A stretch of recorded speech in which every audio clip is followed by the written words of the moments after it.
Ciel changeant, en filant, la mouette emporte mon regard. Alors quel effet ça vous fait d'entendre ça ?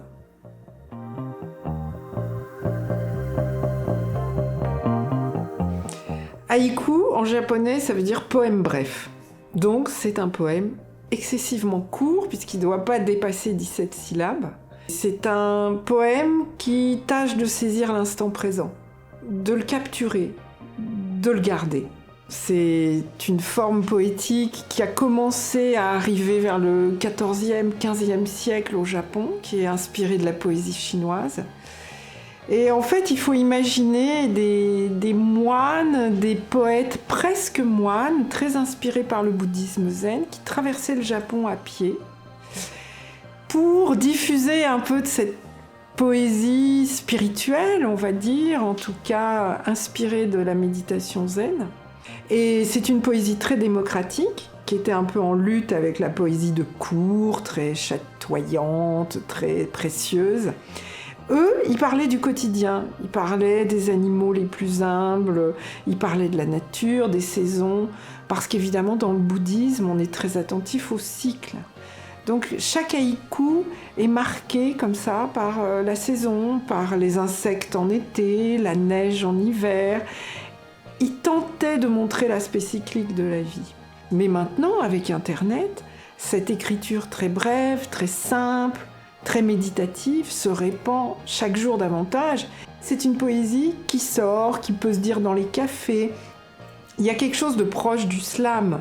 Sauf que un haïku, c'est vraiment très court.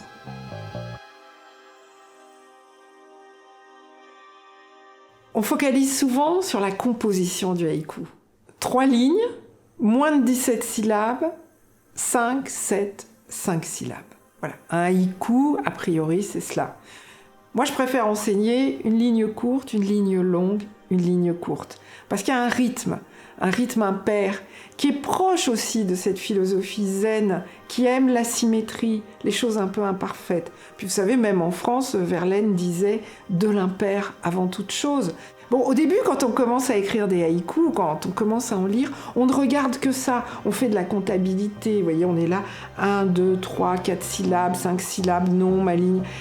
C'est une structure. Mais au fond, ce qui importe dans le haïku, dans cette poésie, c'est l'esprit.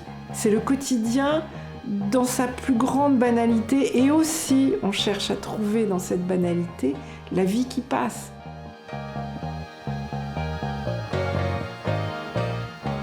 Ce qu'il y a de très commun, c'est que quand on lit de la poésie haïku, et moi c'est comme ça que j'ai commencé, au début je comprenais rien à ces petits pavés de 3 lignes, mais quand on commence à en lire, on se rend compte que le poète nous raconte une présence à ce qui est. Je pense à un haïku de Shiki, par exemple, qui est un grand maître de haïku. Il raconte quand il pèle la poire, le jus qui coule le long de son poignet. Ça, c'est très pleine conscience, on le sait. La pleine conscience, c'est être présent vraiment à ce qui est. À la fois dans la réalité qui se passe autour de nous, et puis ce qu'on ressent dans cette réalité. Aussi, sur le rythme 5-7-5, il y a quelque chose de la respiration qui est en jeu. Vous savez combien la respiration est importante dans la méditation. En fait, le haïku est court parce qu'en japonais, c'est une poésie orale. Les Japonais doivent pouvoir le dire en une expiration.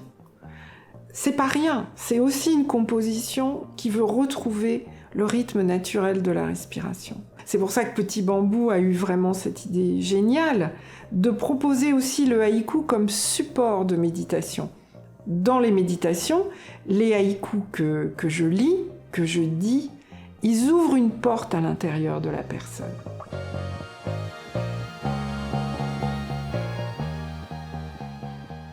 Ça m'a amené une porosité à ce qui se passe, plus de sensibilité, et puis l'amour du quotidien. Parce que finalement, on passe son temps, et même dans la poésie, à vouloir fuir la réalité, fuir le quotidien, fuir les transformations de la nature, les transformations de nos corps et tout. Et en réalité, c'est en y plongeant, en les contemplant, en les acceptant, en faisant des supports de création, et bien qu'on les accepte et qu'on en voit la magnificence. Être en vie, c'est quand même pas rien. Retrouvez-moi donc sur les programmes Haïku, sur l'application Petit Bambou. Et si vous voulez en savoir davantage, je vous invite à découvrir mes livres, dont L'effet Haïku et le dernier qui s'appelle Ciel changeant, Haïku du jour et de la nuit. Ils sont tous les deux parus aux éditions Le Duc.